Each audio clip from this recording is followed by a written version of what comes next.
हिंदू राष्ट्र टाइम से मैं GS सचदेवा। हमेशा से मेरा प्रयास रहा है कि वर्तमान मुद्दों को आगे उठा के, चाहे वो अर्थव्यवस्था से संबंधित हो, महामारी तो चल ही रही है, प्रकृति की हमने बड़ी अनदेखी करी है, वो उसका बदला ले रही है। कई भूकंप आ गए हैं हिंदुस्तान में, इतने भूकंप कभी नहीं आए। अप्रैल से जून तक 3 महीने के अंदर 20-22 भूकंप का आना, तो ज़मीन हिलने के ये सारे संकेत हैं और नुकसान ज़्यादा होने का भी अंदेशा आप लगा सकते हो, कभी भी हो सकता है। मैं ये जो अभिभावक घर में बैठे हैं, कमाई कम है, दुकानें खुलने से तो काम नहीं होगा। दिल्ली सरकार ने दुकानें खोल दी, लेकिन अगर उसमें सेल ही नहीं होगी, लोगों के पास घरों में पैसा नहीं बचेगा, तो फिर तो गिनती की सेल होगी, कम बंदे बाज़ार में निकलेंगे। वैसे भी कोरोना महामारी में बंदे कम निकलते हैं बाज़ारों में। जो ज़रूरत की चीज़ें हैं वो लोग लेंगे। लोग ये तो नहीं कि पीटर इंग्लैंड की, जिनके पास 5 शर्ट पड़ी है, वो पीटर इंग्लैंड के शोरूम में जाके नई शर्ट लेगा। लोगों का सिर्फ रोटी की व्यवस्था और एक रूटीन को चलाने की व्यवस्था एक मध्यम परिवार में हमेशा से रहती है, होनी भी चाहिए। जीवन शैली ये बढ़ाने का समय नहीं है, आपको चीज़ें, भौतिक चीज़ें दिखाने का समय नहीं है। इस समय तो आराम से चलने का समय है। इस समय तो दाल रोटी खाओ, प्रभु के गुण गाओ वाला काम है। लेकिन चीज़ ये आ रही है कि इस समय भी 1-2 समस्याएं हैं जिसका मैं जिक्र आज कर रहा हूँ। आप ये देखो कि पीछे इन्होंने अभी तक एग्ज़ाम हुए नहीं, जो 8वीं 9वीं क्लास थी, 10वीं तक इन्होंने कर दिया कि भाई इसके बोर्ड के हम पेपर लेंगे जुलाई में। ले भी रहे हैं, अब वो कहाँ तक ले पाते हैं, क्या नहीं होता। ये देखो, प्रैक्टिकल ज़िंदगी और चीज़ होती है, थ्योरी में लिखना, अखबारों में देना, ये एक अलग चीज़ है। मैं ये कह रहा हूँ कि जो छोटे बच्चे हैं, 8वीं क्लास है, जो अब 9वीं में पहुँचे हैं, मैं उन पब्लिक स्कूलों की बात कर रहा हूँ जिनको बहुत पहले से ज़मीनें 20-20 साल पहले दे दी गई। चाहे वो, मैं अगर जमुना पार की बात कर रहा हूँ, तो उस समय कांग्रेस के समय HKL भगत ने काफ़ी ज़मीनें दी थी। जो भारतीय पब्लिक स्कूल है, एक उसको लगा लो, दूसरों को कर लो। ये सारा जो जमुना पार बसा है 1974 के बाद, जब ये पुल बना था, तो ये ज़मीनें और विकास मार्ग में डॉक्टर अशोक वालिया ने जगह करके ये बना दिया। तो सारा नाजायज़ इलाका था और ये बढ़ा दिया। ठीक है, कोई बात नहीं, डेवलपमेंट होनी चाहिए। मेरा सवाल जो आज का सिर्फ ये है कि जब ज़मीनें आपको 100-200 रुपये गज के हिसाब से मिल गई, कौन से इलाके में मिली? प्रीत विहार के इलाके में मिली। भारतीय पब्लिक स्कूल है, लवली पब्लिक स्कूल है, इधर है। और उन्होंने अपने कमा के और ब्रांचें भी बना ली पूरी दिल्ली में। 4-4 जगह उनकी ब्रांचें हो गई। साउथ दिल्ली में, RK पुरम में हो गई। तो मैं ये कहना चाह रहा हूँ, पहले भी वो शुरुआत में डोनेशन बहुत लेते थे, डोनेशन भी ले ली, फ़ीस भी उनकी देख लो, सरकारी की फ़ीस बहुत कम होती है, पढ़ाई अच्छी होती है। मैं इस बात का जिक्र नहीं कर रहा केजरीवाल जी ने क्या करा, चलो स्कूलों के लिए बहुत अच्छा करा। सरकारी स्कूलों का महत्व कुछ बढ़ाया उन्होंने, स्वास्थ्य सुविधाओं में। जो महामारी से पहले बहुत अच्छा चला रहे थे। मैं इस बात को भी कंट्रोवर्शियल में डालना नहीं चाहता कि केजरीवाल ने कोई काम नहीं किया, काम किया है। मैं इस बात को भी लेके चल रहा हूँ। मैं सिर्फ इस बात पे आ रहा हूँ कि बात वो नहीं है कि पहले नहीं किया, अगर वो किया है तब भी मैं वही चीज़ कह रहा हूँ, और आज के टाइम के कोरोना महामारी में नहीं कर रहे तब भी क्रिटिसाइज़ कर रहा हूँ। आलोचक का वक्तव्य देने का, एक सच्चाई पेश करने का सीधा सा अंदाज होना चाहिए कि जो चीज़ है उसको उसी भाषा में समझा दोगे तो अच्छा है। पब्लिक स्कूलों में जब उनको जगह सस्ते में मिली है, लाखों रुपया, अब उनके फंड जाके देखो, इतना वो इनकम टैक्स नहीं देते सरकारों को, कच्चे में पैसा ले रहे हैं। बीच में कभी खेल का, कभी मसूरी ले जा रहे हैं, कभी कुछ कर रहे हैं, लूट रहे हैं, ये शोषण कर रहे हैं। शोषण कल तक करते थे, ठीक है। मिडिल क्लास जो है फैमिली ये कहती है कि हमारा बच्चा, हर आदमी के बच्चे होते हैं, वो भी कहते हैं पब्लिक स्कूल में पढ़े। लेकिन पब्लिक स्कूल का महत्व इतना नहीं बढ़ाना चाहिए कि वो अपनी इन चीज़ों पे आ जाए कि आज मास्क भी अगर वो 10-15 रुपये की चीज़ है और 125 रुपये का बेचेंगे, और ऊपर दिल्ली पब्लिक स्कूल DPS का खाली लोगो लगा के बेचेंगे, या ये ज़बरदस्ती करेंगे। इस बात के लिए ज़बरदस्ती है कि भाई ड्रेस भी यहाँ से लो। क्यों लो ड्रेस? आपने एक ड्रेस का वो बोल दिया, कोड बता दिया कि भाई इस रंग की होनी चाहिए, बेल्ट है, दूजी है, हर 4 गुना रेट पे पब्लिक स्कूल बेच रहे हैं। कभी इस बारे में कोर्ट ने या केंद्र सरकार ने कभी सोचा इस बारे में? दिल्ली के CM नहीं सोच रहे, सोचना तो उनको चाहिए। एजुकेशन के पब्लिक स्कूल किसके अंडर आ रहे हैं?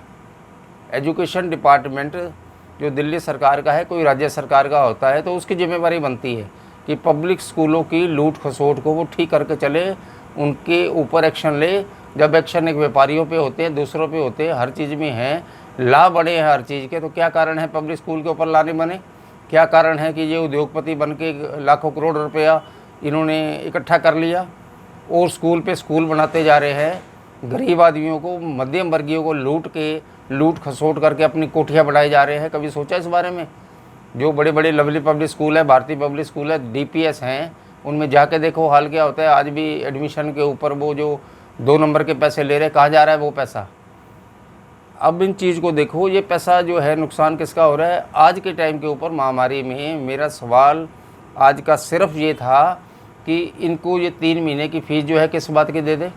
जो अभिभावक है उनके पास खाने के पैसे नहीं है, मध्यम वर्गीय परिवार जो है थोड़ा सा वो बीच में हमेशा क्यों पिसा रहता है? क्योंकि वो ना तो बहुत ऊपर बढ़ सकता है, ऊपर वालों की नकल करता है, गरीब वो रहना नहीं चाहता, तो उसका क्या होगा फिर? तो मध्यम वर्गीय परिवार का सोचना केंद्र सरकार का काम नहीं है?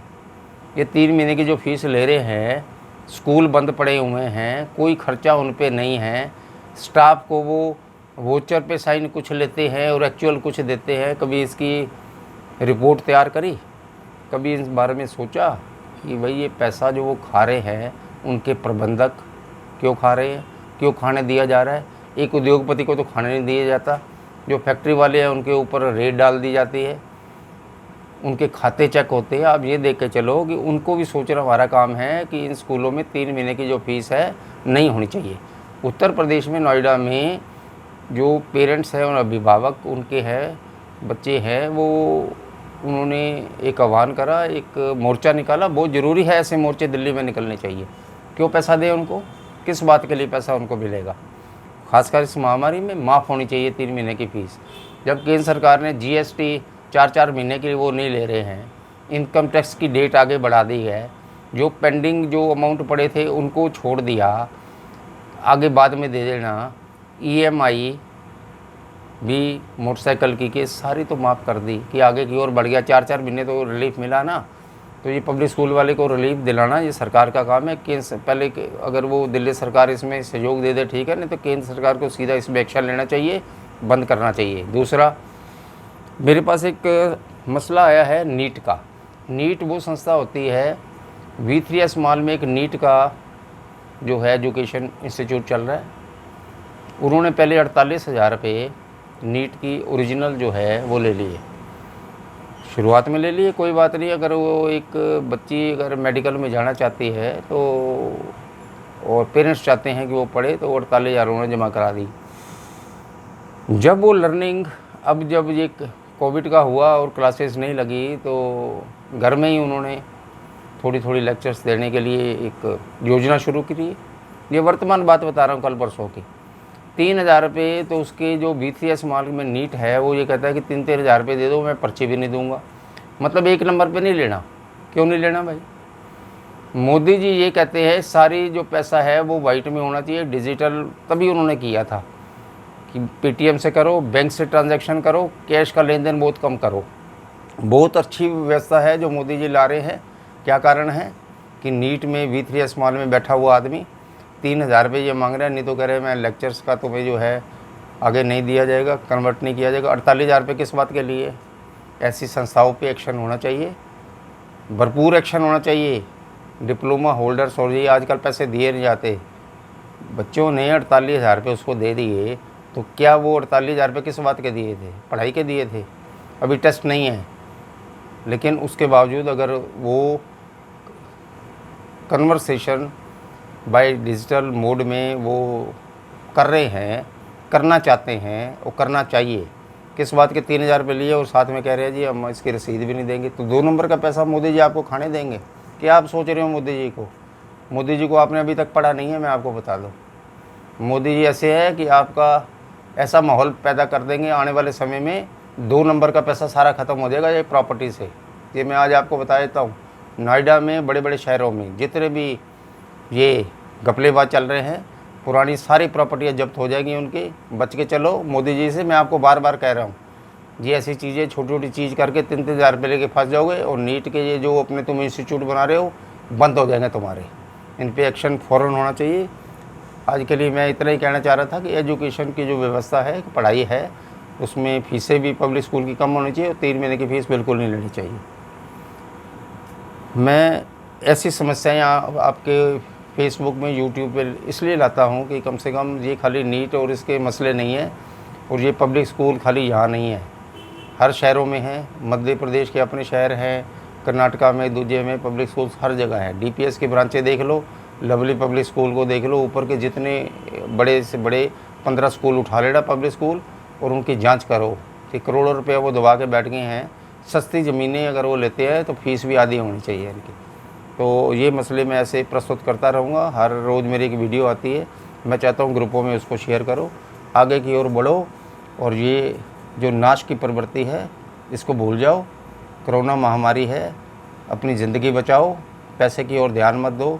इनकी फ़ीसें माफ़ करके अभिभावकों को छूट प्रदान करो। ये दिल्ली सरकार का काम है, हर राज्य सरकार का काम है, इस ओर ध्यान दो। आज के लिए इतना ही। ओम नमो शिवाय। हरि ओम, हरि ओम, हरि ओम।